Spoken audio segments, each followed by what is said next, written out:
မင်္ဂလာပါရှင်ရန်ကုန်ခေတ်သစ်ရဲ့မနက်ခင်းသတင်းတွေကိုတင်ဆက်ပေးပါမယ်ရှင်စစ်ကောင်စီရဲ့ဖိုးချီမှုစစ်စခန်းကိုတိုက်ခိုက်သိမ်းပိုက်မှုစစ်သား48ဦးကိုအရှင်ဖမ်းဆီးရမိပြီးစစ်သား20ကျော်သေဆုံးကဒုတက်ရင်မှုဗိုလ်မှူးရောင်နဲ့2NC ဗိုလ်မှူးမင်းမင်းထွန်းအပါအဝင်စစ်သား23ဦးလက်နက်ချအညံ့ခံပါတယ်ဝိုင်းပေါ်မှာဘုံကျဲလေဝိုင်းတွဲတစီပြက်ကြတယ်ဆိုတဲ့သတင်းတွေထွက်ပေါ်နေပေမဲ့လည်းအတီးပြုတ်နိုင်ခြင်းမရှိသေးဘူးလို့ KIA ပြောခွင့်ရဗိုလ်မှူးကြီးနော်ဘူကပြောတဲ့သတင်းပါဝင်နောက်ဆုံးရသတင်းတွေကိုတင်ဆက်ပေးပါမယ်ရှင်အခုပထမဆုံးတင်ဆက်ပေးခြင်းတဲ့သတင်းတစ်ပုဒ်ကတော့ကရင်ပြည်နယ်ကော့ကရိတ်မြို့နယ်ထိုင်းမြန်မာနယ်စပ်ကစစ်ကောင်စီရဲ့အင်အားကြီးအထိုင်စခန်းဖြစ်တဲ့ဖိုးချီမှုစစ်စခန်းကို KNL ဦးဆောင်တဲ့မဟာမိတ်တပ်တွေကတိုက်ခိုက်သိမ်းပိုက်လိုက်ပြီးစစ်သား48ဦးကိုအရှင်ဖမ်းဆီးရမိပြီးစစ်သား20ကျော်သေသွားကလက်နက်50ကျော်ကိုသိမ်းဆည်းရရှိခဲ့တယ်လို့ပြည်သူ့ကာကွယ်တပ်မတော်တောင်ပိုင်းတိုင်းစစ်ဒေသအထူးစစ်စင်ရေးတပ်ဖွဲ့ SOFF တာဝန်ခံကိုအောင်ဆန်ရှားကရန်ကုန်ခေတ်သစ်သတင်းနာကိုပြပြပါရယ်မေလ19ရက်နေ့မှာကရင်ပြည်နယ်ကော့ကရိတ်မြို့နယ်တွင်ထိုင်းမြန်မာနယ်စပ်ကစစ်ကောင်စီရဲ့အင်အားကြီးအထိုင်စခန်းဖြစ်တဲ့ဖိုးချီမှုစစ်စခန်းကို KNL PDF နဲ့ drone ပူးပေါင်းတပ်ဖွဲ့တွေကစစ်တပ်ရဲ့ရိတ်ခါနဲ့စစ်ကူပို့လမ်းကြောင်းတွေကိုပိတ်ဆို့ဖျက်တောက်က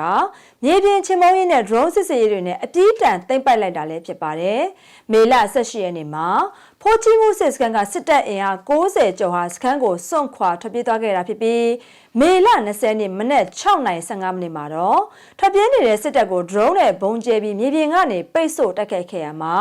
စစ်သား12ဦးကိုလက်လက်တူအရှင်ဖမ်းဆီးရမိတာလည်းဖြစ်ပါတယ်။မေလ20ရက်နေ့မနက်8:15မိနစ်မှာတော့ဒုတက်ရင်မှုဗိုလ်မှူးရအောင်နဲ့ 2NC ဗိုလ်မှူးမင်းမင်းထွန်းအပါအဝင်စစ်သား23ဦးလက်လက်ချအညံ့ခံလာခဲ့တာဖြစ်ပြီးမေလ21ရက်နေ့မှာတော်လိုင်းတွေကထပ်မံနေမြေရှင်းလင်းရတာမှာစစ်သားအလောင်းစစ်သားအရှင်9ဦးကိုလက်လက်နဲ့တူထပ်မံရရှိဖမ်းဆီးမိတယ်လို့လည်းသိရှိရပါတယ်။မေလ22ရက်နေ့မှာတော့တပ်သက်ကြီးအဆင့်ရှိသူ2ဦးအပါအဝင်စစ်သား6ဦးကိုထပ်မံဖမ်းဆီးရမိပြီးတိုက်ပွဲဖြစ်စဉ်တစ်ခုလုံးမှာဗိုလ်မှူး2ဦးပါဝင်စစ်သား48ဦးကိုလက်ရဖမ်းမိခဲ့တာဖြစ်ပြီးလက်လက်50ကျော်ကိုသိမ်းဆည်းနိုင်ခဲ့ကစစ်တပ်ဘက်က20ကျော်သေသွားခဲ့ပြီးကြန့်ရှိတဲ့26ဦးမှာထိုင်းနိုင်ငံအတွင်းကိုထွက်ပြေးသွားခဲ့လို့လည်းသိရှိရပါတယ်။တော်လန်တပ်တွေက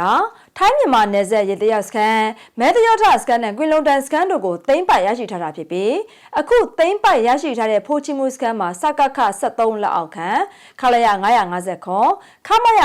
961နဲ့399အမြောက်တပ်ကစစ်သားတွေအထိုင်ချတပ်ဆွဲထားတာဖြစ်ပြီးနောက်ဆုံးလက်ကျန်ဖိုးချီမှုစခန်းကို KNL နဲ့တော်လန်တပ်ဖွဲ့တွေကအပြည့်အဝနယ်မြေစိုးမိုးထိန်းချုပ်ထားနိုင်ပြီလည်းဖြစ်ပါတယ်ရှင်။ဒီတစ်ခါမှာတော့စကိုင်းတိုင်းစကိုင်းရွှေဘိုခရိုင်ကျေးဆက်လမ်းပိုင်မှာငွေကြေးတောင်းရနေတဲ့စစ်သားတွေကိုတိုက်ခိုက်ရမှာအကြမ်းဖက်စစ်တပ်ဘက်က10ဦးထက်မနည်းသေသွားနိုင်တယ်လို့စကိုင်းမြို့နယ်ပြည်သူ့ကာကွယ်ရေးအဖွဲ့ကတာဝန်ရှိသူတို့ကပြပါရယ်မေလ26ရက်နေ့မှာစကိုင်းရွှေဘိုခရိုင်ကျေးဆက်လမ်းစကိုင်းမုံရွာတန်လန်းစုံမှာလမ်းသွားလမ်းလာခီးသွားနေတဲ့ပြည်သူတွေကိုဖမ်းဆီးတာငွေကြေးတောင်းရတာတွေပြုလုပ်နေတယ်ကျန်းဖက်စစ်သားတွေကိုတော်လင်းရဲဘော်တွေကတိုက်ခိုက်ခဲ့တာလည်းဖြစ်ပါတယ်။မိုင်းလေးလုံးနဲ့ဖောက်ခွဲတိုက်ခိုက်ခဲ့တဲ့ပြင် drone နဲ့ဘုံကျဲတိုက်ခိုက်ခဲ့ရမှာစစ်ကားတစ်စီးမိုင်းထိမှန်သွားကအကျန်းဖက်စစ်သား10ဦးထက်မနည်းဟာလဲကျသွားခဲ့ပြီးသေဆုံးမှုရှိနိုင်တယ်လို့လည်းသိရပါတယ်။သေဆုံးသွားတဲ့စစ်သားတွေနဲ့ဒဏ်ရာရတဲ့စစ်သားတွေကိုစကိုင်းမြို့အတွင်းကလူနာတင်ရင်တွေနဲ့လာရောက်သဲဆောင်သွားတယ်လို့လည်းသိရှိရပါတယ်။အဲဒီတိုက်ခိုက်မှုအတွင်းမှာတော်လင်းရဲဘော်တွေဘက်ကအထိခိုက်မရှိပြန်လည်ဆုတ်ခွာနိုင်ခဲ့တယ်လို့လည်းသိရပါတယ်ရှင်။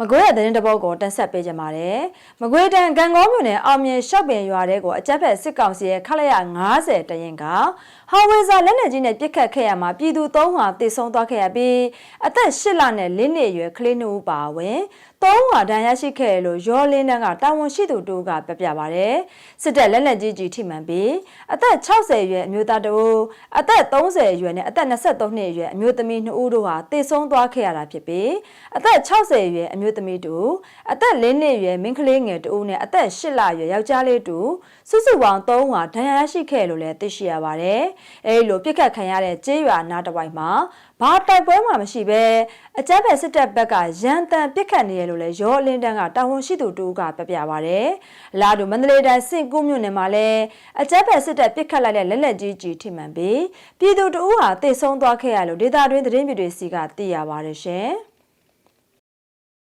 ရခိုင်သတင်းတပုတ်ကိုတင်ဆက်ပေးကြပါမယ်။ရခိုင်ပြည်စစ်တွေမြို့မှာဧပြီလနဲ့မေလအတွင်းမှာဒေသခံပြည်သူတွေရာနဲ့ချီဖမ်းဆီးခံရပြီးအများစုမှာမြို့ကန်မှတ်ပုံတင်ကိုင်ဆောင်ထားသူတွေမဟုတ်ဘူးလို့ဒေသခံပြည်သူတွေစီကနေသိရှိရပါတယ်။စစ်ကောင်စီတပ်ဖွဲ့ဝင်တွေဟာ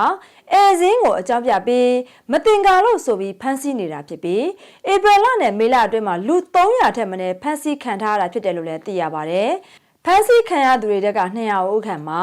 မြို့ကန်မှတ်ပုံတင်ကန်ဆောင်ထားသူတွေမဟုတ်သလိုစစ်တွေမြို့ကဖုံးတော်ကြီးကျောင်းတွေနဲ့တန်ကြားမှုတွေရှိလို့စစ်တပ်ကနေတွေကိုဝင်ရောက်စီးနင်းဖမ်းဆီးသွားတာဖြစ်တယ်လို့လည်းဒေသခံပြည်သူတို့ကပြောပြပါရယ်စစ်ကောင်စီတပ်ဖွဲ့ဝင်တွေဖမ်းဆီးသွားတဲ့အရက်သားတွေဟာစစ်တွေမြို့ကိုအနေနဲ့ရရက်ကအလုတ်လာလောက်ကြသူတွေနဲ့ပယံလောက်ကင်သူတွေဖြစ်ကြပြီးသူတို့အားလုံးမှာနေစရာအခက်အခဲရှိတဲ့အတွက်ကြောင့်ဖုံးတော်ကြီးကျောင်းမှာခိုလုံနေကြသူတွေဖြစ်တယ်လို့လည်းသိရပါရယ်စစ်ကောင်စီဝင်မှင်နေတဲ့စစ်တွေမြို့ကရက်ကွက်တွေဟာရွာသားရမြောက်စံပြအုံးတမင်ရွာကြီးမြောက်နဲ့ကဲစေးရက်ကွက်တို့ဖြစ်ကြပြီးဖုံးတော်ကြီးကျောင်းတွေအားလုံးကိုဝင်ရောက်ရှာဖွေဖမ်းဆီးနေတာလည်းဖြစ်ပါတယ်စစ်ကောင်စီဖမ်းဆီးထားသူတွေထဲမှာအေးနဲ့လုံးဝဆက်ဆက်မှုမရှိသူအများစုပါဝင်ကစစ်ကောင်စီကငွေတောင်းကပြန်လှုပ်ပေးနေတယ်လို့လည်းသိရပါတယ်ရှင်ကချင်ပြည်နယ်သတင်းတပုတ်ကိုတင်ဆက်ပေးကြပါမယ်။ကချင်ပြည်နယ်ဝိုင်းမော်မြို့မှာဘုံကျဲလေရင်ဝိုင်းတွဲတစီပြက်ကြတယ်ဆိုတဲ့သတင်းတွေထွက်ပေါ်လာပေမဲ့လည်းအတီးပြုတ်နိုင်ခြင်းမရှိသေးဘူးလို့ KIA ပြောခွင့်ရဗိုလ်မှူးကြီးနော်ဘူးကရန်ကုန်ခေတ်သစ်သတင်းနာကိုပြပြပါရယ်။မနေ့ကနေ့လယ်ပိုင်းမှာဝိုင်းမော်မြို့နယ်ခတ်ချိုကျေးရွာအရှိတောင်ဘက်ငပြောကင်းတဲကိုဘုံကျဲချတဲ့ဝိုင်းတွဲလေရင်တစီပြက်ကျသွားတယ်ဆိုတဲ့သတင်းတွေကိုကြားသိရပေမဲ့လည်းအတီးပြုတ်နိုင်ခြင်းမရှိသေးဘူးလို့ဗိုလ်မှူးကြီးနော်ဘူးကရှင်းပြပါရယ်။ဒါတော့မှာ KIA နဲ့စစ်ကောင်စီတပ်တွေကြားမန်စီမြို့နယ်မိုးမော်မြို့နယ်နဲ့ဝိုင်းမော်မြို့နယ်အတွင်းမှာတိုက်ပွဲတွေနဲ့ထိတွေ့ပစ်ခတ်မှုတွေရှိနေတယ်လို့လည်းသိရပါတယ်ရှင်။စကိုင်းသတင်းတပုတ်ကိုတက်ဆက်ပေးကြပါမယ်။စကိုင်းတိုင်းမြောင်မြို့နယ်လက်ရက်မရွာတိုက်ပွဲမှာအကြမ်းဖက်စစ်သား15ဦးသေသွားပြီးစစ်တပ်ရဟတ်ရင်နဲ့တိုက်ခိုက်ခဲ့လို့မြင်းကြံ21ပျောက်ကြားတပ်ဖွဲ့စီကသိရှိရပါတယ်။မေလ23ရက်နေ့မှာမြောင်မြို့နယ်လက်ရက်မကျေးရွာအနောက်ဘက်က CDS1 စကန်တူကိုစီးနှင်းဖို့ချီတက်လာတဲ့အကြမ်းဖက်စစ်ကြောင်းကိုတိုက်ခိုက်ခဲ့ရမှာကျဲဘက်စစ်သား15ဦးဟာတည်သွားတာဖြစ်ပြီး34ဦးဟာဒဏ်ရာရှိခဲ့လို့လည်းသိရှိရပါတယ်။ထိခိုက်ဒဏ်ရာရှိတဲ့စစ်သားတွေကိုချောင်းမြို့နယ်နဲ့ရေကန်ကျေးရွာကိုတည်ဆောင်သွားတာဖြစ်ပြီးကျေးရွာအတွင်းမှာပြည်သူတွေကိုအကာအကွယ်ယူကာစစ်ကူတနေရလို့လည်းသိရပါတယ်။အဲဒီလိုအကြမ်းဖက်စစ်တပ်အထိနာသွားတာကြောင့်မုံရွာနမခကနေ MI35 နဲ့တနိုင်ကျော်ကြာအောင်လာရောက်ပစ်ခတ်ခဲ့တယ်လို့လည်းတော်လဲရဲဘော်တို့ကပြောပြပါဗျ။အဲလို MI35 လာရောက်ပစ်ခတ်ချိန်မှာ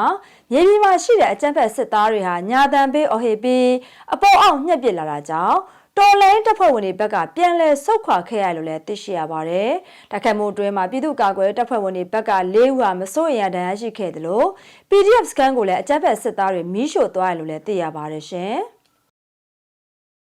အခုနောက်ဆုံးတက်ဆက်ပေးခြင်းတဲ့သတင်းတစ်ပုဒ်ကတော့ရန်ကုန်တိုင်းလန်တာမြို့နယ်အနောက်ပိုင်းမှာညံတော်24ပေရှိတဲ့ထိုင်တော်မူအင်းငင်းချမ်းသာဗုဒ္ဓရုပ်ပွားတော်ကိုကျူးကျော်လို့ဆိုကစစ်တပ်ကဘရိုဇာနဲ့ဖြိုချခဲ့ပေမဲ့လည်းမဘတာနဲ့အမျိုးသားရဲ့ဆွေရတွေကနှုတ်ဆက်နေကြရလို့သိရပါတယ်။မေလ24ရက်နေ့မှာစစ်တပ်နဲ့ရဲကလှိုင်သာယာမြို့နယ်အနောက်ပိုင်းအပြေပဒံအုပ်စုကျွန်းကြီးကျေးရွာကနေအိမ်300ကျော်နဲ့ညံတော်24ပေရှိတဲ့ထိုင်တော်မူအင်းငင်းချမ်းသာဗုဒ္ဓရုပ်ပွားတော်ကိုဘရိုဇာနဲ့ဖျက်ဆီးခဲ့ကြတာလည်းဖြစ်ပါတယ်။မဘာသာအစိုးရပောက်ကိုတော်ဆိုသူတို့ကတော့လှိုင်သာယာကဗုဒ္ဓရုပ်ပွားတော်ကိုကျူးကျော်တွေကခုလုံးလုပ်ပြီးကျူးတွေကိုမဖြတ်စေဖို့ဖျားတီတာဖြစ်တယ်လို့မဘာသာမီဒီယာတွေကနေပြောဆိုထားပါတယ်။စစ်တပ်ကလှုပ်ဆောင်ခြင်းမဟုတ်ပဲကုမ္ပဏီတစ်ခုကလှုပ်ဆောင်တာဖြစ်တယ်လို့မီဒီယာတွေကလည်းစစ်တပ်ကလှုပ်ဆောင်နေရလို့ဆွဆွဲနေခြင်းမှာမီဒီယာသမားတွေရဲ့မိခင်နဲ့ညီမတွေဗိုက်ကြည့်ရင်လည်းစစ်တပ်လက်ချက်လို့ပြောဆိုကြမှာလို့မဘာသာအစွန်းရောက်ပောက်ကိုတော်ဆိုသူကရုံရုံမာမာနဲ့တုံ့ပြန်ပြောဆိုထားပါတယ်။မေလ24ရက်နေ့မှာစစ်တပ်ရဲ့ဖျက်ဆီးမှုကြောင့်လှိုင်သာယာမြို့နယ်အနောက်ပိုင်းအပြင်ပဒံရက်ကွက်ကျွန်းကြီးကျေးရွာကအင်ဂျီ300ဟာပျက်စီးသွားတာဖြစ်ပြီးလူဦးရေ1500ကျော်အိုးမဲ့အိမ်မဲ့ဖြစ်သွားတယ်လို့လည်းသိရပါတယ်ရှင်။